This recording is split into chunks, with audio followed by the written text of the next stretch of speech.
Vous allez sans doute vous demander en quoi la mort d'un philosophe académicien peut avoir le moindre rapport avec la sociologie villageoise de Campagnol, mais j'insiste, la pensée et la finesse d'observation de Michel Serres, qui vient donc de nous quitter, sont de la plus haute utilité quand on cherche à comprendre ce qui se passe dans les communautés étroites ou non d'ailleurs, mais quand le monde est réduit à quelques jardins mitoyens ou à une cage d'immeubles, on comprend mieux comment fonctionne l'être humain. Il s'agit, je veux parler de la façon qu'ont les gens pénibles, c'est-à-dire agressifs, dominateurs, de s'approprier le territoire d'autrui, de jouer les prédateurs, de faire rouler leurs muscles, de faire du harcèlement, et notamment au travers de la saleté et du désordre qu'ils jettent autour d'eux. Michel Serres a écrit de très belles et bonnes pages dans un petit livre paru il y a 10 ans sur le rapport qui existe entre la saleté que l'on produit et le territoire que l'on défend.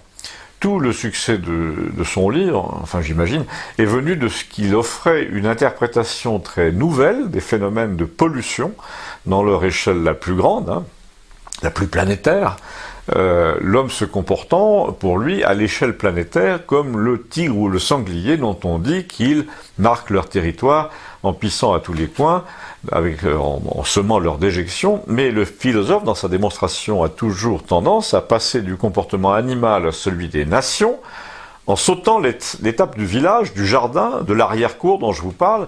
Tout ce qu'il observe, là, s'applique parfaitement au village de manière très précise. Dans un village, ce sont les caractères les plus odieux, les plus envahissants, qui laissent tout traîner, et de préférence tout traîner contre votre clôture ou votre portail, jusqu'à la limite de l'illégalité, parce que parfois, évidemment, ça dépasse chez vous, mais c'est le but du jeu. Et leur argument est systématiquement « c'est chez moi, je fais ce que je veux ». En fait, on peut retourner la proposition. C'est chez moi, je fais chez moi ce que tu ne voudrais pas faire chez toi, ni voir de ta maison, mais je te l'inflige quand même, je pollue ton espace visuel et celui de tous les villageois autour, parce que je veux vous dominer tous par ce que je vous inflige. En gros, au propre comme au figuré, je vous emmerde, je souille votre territoire pour qu'il devienne le mien. Eh bien, nous n'avons pas tout à fait ce genre de personnage à Campagnol, et il faut ajouter d'ailleurs que chez nous, la mairie n'est pas agressive, et que ça explique pourquoi nous l'avons, elle n'est pas dominatrice. Mais à Saint-Barnabé, c'est le contraire, l'atmosphère est tellement à la rivalité entre mâles, notamment, qu'il y a au moins 2 personnes comme ça qui disent qu'elles emmerdent tout le monde, en laissant carcasses de voitures, vieilles caravanes, remorques, manèges de fêtes foraines, dans leur jardin.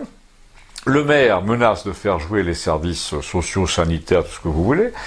Les intéressés disent évidemment ils peuvent toujours venir, on s'en fout. Et l'atmosphère de défi territorial est permanente comme ça, récurrente, comme elle l'est aussi en banlieue d'ailleurs, où on observe les mêmes phénomènes, et où l'on néglige de voir que les dégradations, les tags, les papiers partout, tout ça est une manière animale de manifester son existence, et l'existence de son territoire.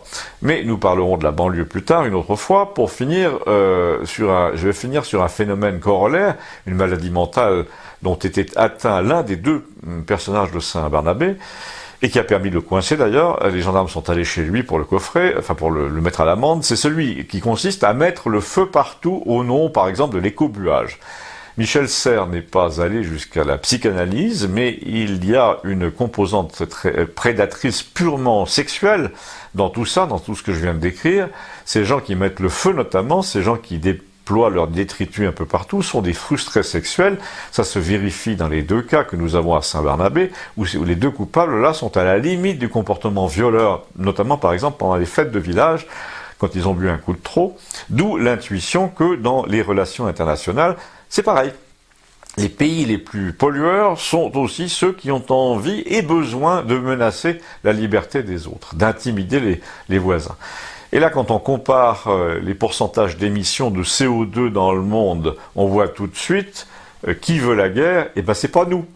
Je veux dire, ni la France, ni Campagnol, évidemment. Alors, pourquoi, allez-vous me dire, Emmanuel Macron en fait-il des tonnes sur la pollution en France, au lieu de s'attaquer à celle des vrais prédateurs que sont l'Amérique et la Chine à cet égard? Eh bien tout simplement pour atténuer leur responsabilité et la responsabilité de ses maîtres sur le thème « On est tous pareils ». Eh bien non, on n'est pas tous pareils, désolé. La France est beaucoup mieux. À bientôt. Abonnez-vous.